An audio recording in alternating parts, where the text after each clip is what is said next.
Have you ever woken up one morning, looked around and wondered, is this really all there is? I've asked myself that question hundreds of times. But then I'd shake my head, convincing myself that stability is its own kind of happiness. My life had no grand twists, no dramatic relationships, no impulsive decisions leading to disastrous consequences. It was just me, my books, and the perfectly predictable repetition of each day. My name is Claire Robinson. I'm 31 years old, and if you're looking for an extraordinary story filled with epic adventures or passionate love affairs, mine is probably not what you want to hear. But if you want to know how an ordinary woman got swept into a whirlwind she never saw coming, then stick around. I work at the Crestwood Public Library, a small place tucked away in the quiet fields of the Midwest. It's not a glamorous job, but I love it. The towering bookshelves covered in dust, the faint scent of old paper in the air, the soft rustling of pages turning, it all makes me feel safe. I like the order of this place. No one expects much from a librarian. I don't have to try to be interesting or force myself to fit in. My days follow a simple routine. Wake up at 6:30 a.m., make a strong cup of coffee, throw on my favorite worn-out cardigan, and walk to the library. I work until 5 p.m., putting books back in their proper places, after someone has carelessly misplaced them, sometimes helping a child find their favorite storybook. Then, I return to my small third-floor apartment in an old building, the only place I truly feel I belong. Friends? I have a few, but none too close. Most are married with kids, wrapped up in family gatherings on weekends. Things I don't have, and I'm not even sure I want. Romantic relationships? Never a priority. I've dated a few times, but no one ever had the patience to understand someone like me. And I never felt the need to change just to please someone else. I'm not lonely. At least, that's what I keep telling myself.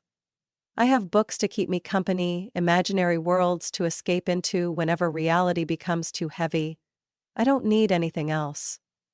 Or maybe I just want to believe that. But life has a way of shaking things up, even for those who think they have everything under control. And I was about to learn that in a way I never expected. That day started like any other. I arrived at the library earlier than usual, unlocked the doors, turned on the soft yellow lights, and slowly walked through the aisles, checking if any books were out of place. Everything was in its proper order, just the way I liked it. Quiet, predictable. But the silence didn't last long. Around midday, as I was focused on updating the list of new arrivals, a voice spoke from behind me. "Excuse me, could you help me find a book?" I turned around and nearly startled. Standing in front of me was a tall man, relaxed in posture but carrying an effortless confidence, the kind of confidence I wasn't used to. "What genre are you looking for?" I asked, keeping my voice as steady as always. "I'm not sure. Anything you think is worth reading." He smiled. A casual, easy smile, with a hint of playfulness, as if he was waiting to see how I would react. I narrowed my eyes slightly, wondering if this was some kind of joke. No one came to the library asking a stranger to pick out a book for them. But his gaze held no trace of amusement, just curiosity. I cleared my throat, pushing away the unexpected awkwardness bubbling inside me. "Well, do you prefer fiction or nonfiction?" "Surprise me." I nodded, took a step back, and turned toward the classic literature section. I pulled a book off the shelf and handed it to him. "Try this one." He took it, flipped through a few pages, then looked up at me, his green eyes lighting up as if he had just discovered something intriguing. "Thanks, Claire." "Thanks, Claire, I'm Jack. Jack Sullivan." Jack Sullivan. His name echoed in my mind as he walked out of the library with the book in his hand. I assumed, like most visitors, he would read it and disappear. I was wrong. The next day Jack came back. The book was great. "Got any other recommendations?" He leaned against the counter, his interest in me unmistakable. I handed him another book, then the next day, and the day after that. Jack didn't just come for the books. He came to talk. At first, our conversations revolved around literature. But gradually, they expanded. Small stories, personal interests, things that made us laugh. Jack had a way of making any topic engaging, as if he could turn even the most mundane subject into something fascinating. He carried the confidence of someone who wasn't afraid of being misunderstood. And most importantly, he listened. In a way no one ever had before. I didn't know what drew him to me, a quiet librarian with nothing special except a room full of books. But his attention never felt forced or fake. 1 week passed, then 2, then 3. I grew used to Jack's presence, to the point that, on the day he didn't show up, I found myself staring blankly at my computer screen, realizing I was waiting for him. And I wasn't sure if that was a good thing, because I had never let anyone into my life so easily before. But somehow, Jack Sullivan had. I once thought that marrying Jack was the best decision of my life.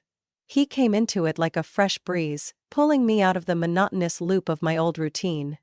Jack made me laugh, made me feel special, and, most importantly, he listened to me. After a year of dating, his proposal came naturally, sincere yet effortless. And I said yes without a moment of hesitation. Our wedding was held on a warm autumn afternoon. Nothing extravagant, just a cozy ceremony with a few close friends. I believed in what we had, convinced that marriage would only make things better. But I was wrong. The first signs of change came slowly, like cold drafts slipping through the cracks of a window. Subtle yet enough to make me shiver. Jack was no longer the gentle man I had known. It wasn't an overnight transformation, but little by little, I started noticing the distance in his eyes, the indifferent remarks and, most of all, the silence when I needed him the most. At first I thought it was just work stress, temporary exhaustion, but then I realized these weren't fleeting moments, they were becoming the norm. And then there was his family. I had met them a few times before the wedding, but our interactions had been nothing more than polite small talk. After the wedding, everything changed. "Claire, have you thought about getting a real job?" Margaret, Jack's mother, asked during a family dinner. I set my fork down, keeping my expression neutral. "The library is a real job, Mother." "Oh, of course, she smiled, but there was no warmth in it. "But you know, Jack has such a promising career. A man needs a wife who can support him, not someone who spends her days lost in books." I glanced at Jack, hoping he would say something. But he simply kept his head down, focusing on his plate. As if he hadn't heard a thing. That night, for the first time, I felt like a stranger in my own home. Jack's father, Richard, rarely voiced his opinions as openly as Margaret. But his disapproval was just as evident. He would ignore my comments during dinner, or chuckle quietly whenever Margaret said something condescending toward me. Things only got worse when they started showing up unannounced. One afternoon, I came home from the library and found Margaret standing in my kitchen, her coat draped over the chair like she had lived there for years. "Oh, Claire, you're home. I was just tidying up a little, the house was a bit messy." I tightened my grip on my bag, forcing myself to stay calm. "Since when do you have a key to my house?" Jack gave it to me. "Just in case." She smiled, smug and satisfied. I turned to Jack, waiting for an explanation, but he simply shrugged. "It's not a big deal, Claire. Mom just wants to help." But I knew. This wasn't help. This was control. And the worst part was that Jack wasn't on my side. Each passing day, I felt more and more like a guest in my own marriage. Bit by bit, I was being pushed to the sidelines, turned into an outsider in the life I once believed was mine. I had thought Jack was the only person who truly saw me in my quiet world. But now, I realized, he had never really seen me at all. I remember that day so clearly. The sky was gray, heavy clouds looming over the town, but I still felt happy. Jack and I had been engaged for a week. I was never one to believe in fairy tale weddings or love stories drenched in romance. But when Jack knelt before me, ring in hand, his eyes filled with certainty, I didn't hesitate. We were going to build a life together, That was all that mattered. But then, like a slap of reality, that conversation happened. Claire, I need to talk to you about something important. Jack's voice was unusually serious as we sat on my small apartment's couch. I remember how he didn't quite meet my eyes when he said it. What is it? I asked, my heartbeat quickening with an uneasy feeling I couldn't name. He pulled out a folder from his briefcase and placed it on the table in front of me. My parents. They want us to sign a prenuptial agreement. I blinked, the words feeling so foreign that it took me a moment to process what he had just said. A prenup? I repeated, my voice sounding distant, almost detached. It's just a formality, Claire, Jack rushed to explain, his tone careful, almost too light. My parents are very cautious when it comes to finances. I don't care about it, but they do. They think that if we sign it now, it'll prevent any issues down the line. I stared at the papers before me, my fingers absently tracing the edge of the folder. What do you think about this? Jack was silent for a moment before letting out a small sigh. I don't care about money, Claire. I love you. And I want to marry you. But if this will give my parents peace of mind, then what's the harm? I bit my lip, my eyes locked on the first page of the contract. I had never cared about Jack's money. I had no idea how wealthy his family was, and frankly, I never needed to know.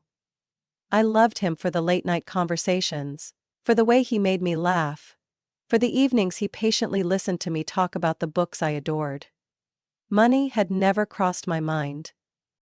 But in that moment, as I stared at the contract in front of me, a realization hit me with absolute clarity. They didn't trust me.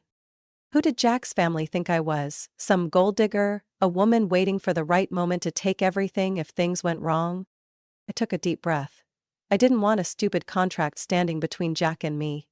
I didn't want to make this a bigger issue than it had to be. So, I picked up the pen and signed on the blank line at the bottom.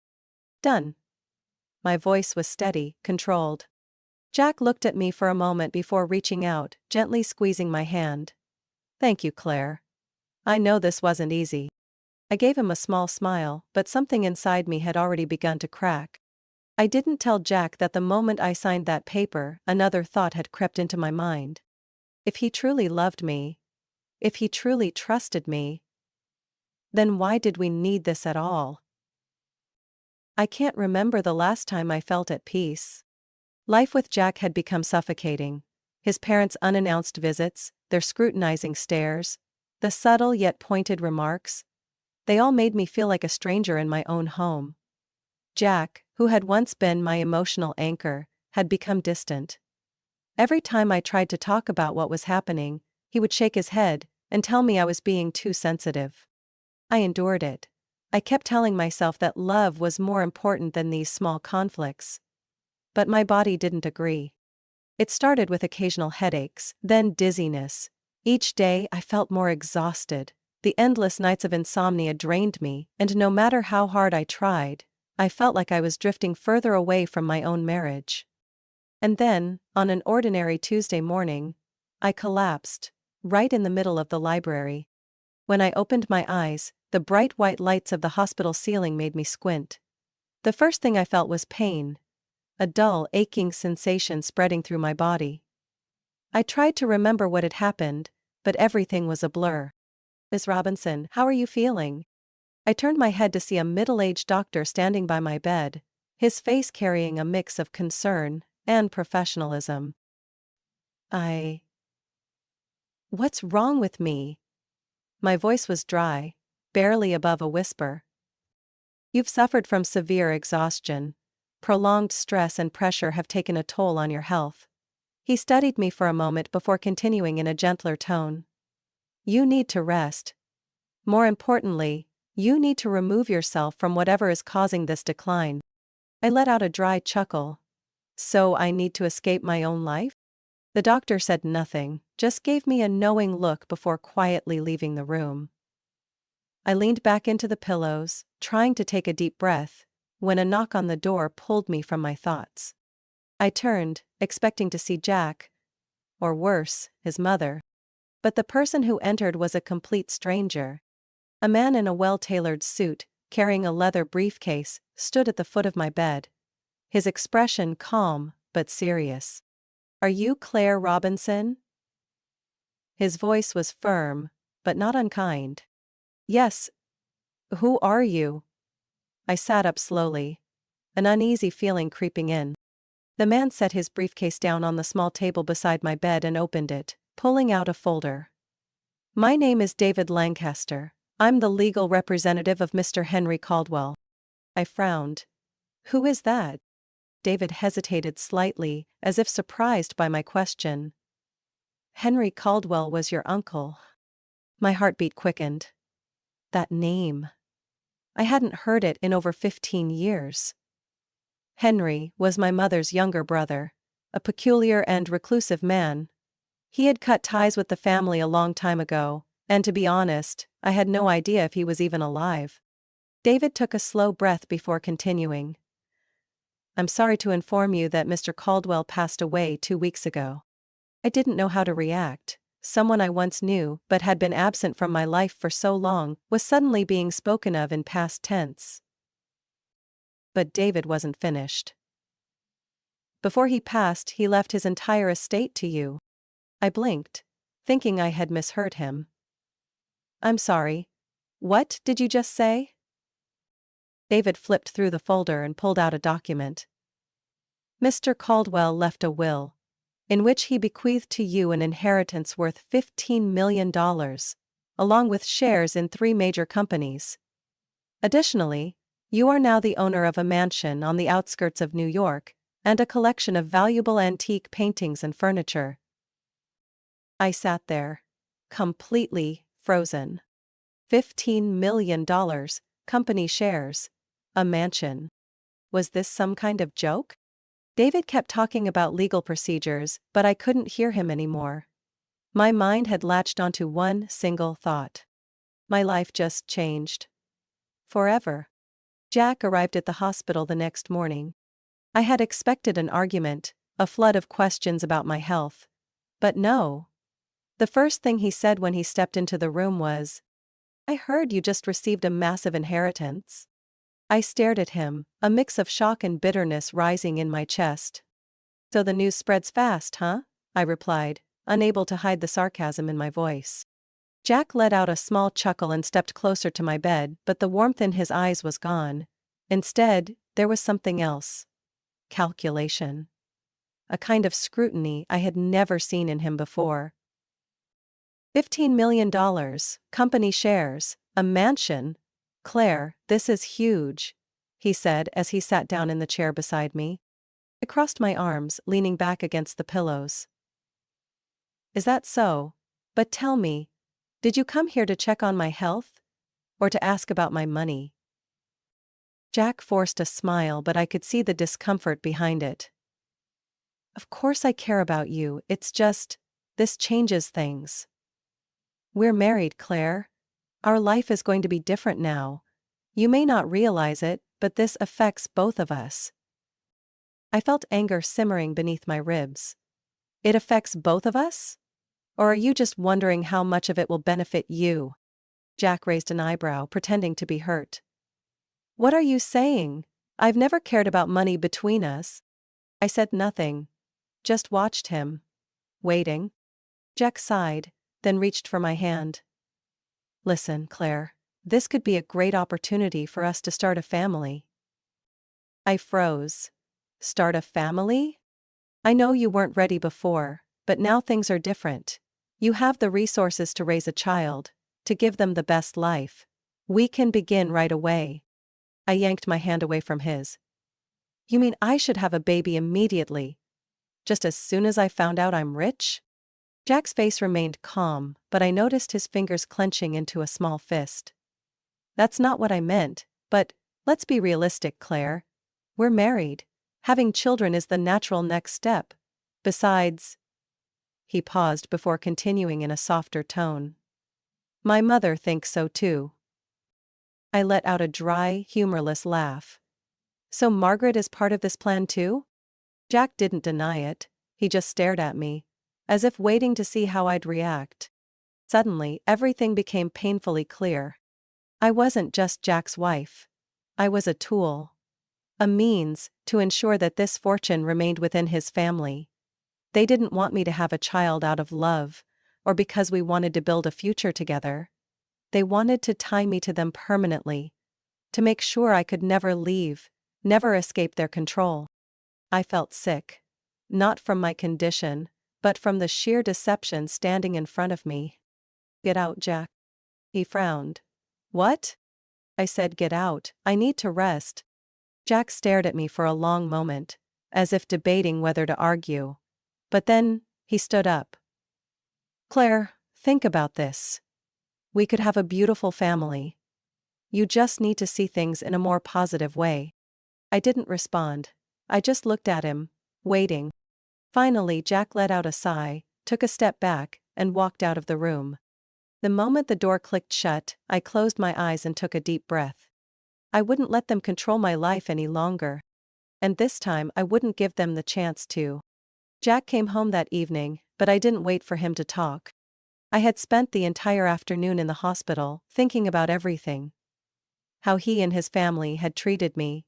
The control they tried to exert. The way Jack suddenly pushed for a baby, right after I inherited the money. And I had made my decision. I wasn't going to let them manipulate me for another second. When I walked through the door, Jack was sitting on the couch, his phone in hand, but the moment he saw me, he quickly stood up. Claire, you're home, I made some soup for you. We need to talk. I cut him off.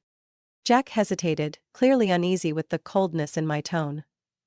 What's wrong? You're still not feeling well, don't stress yourself out. I took a deep breath, straightened my back, and met his gaze.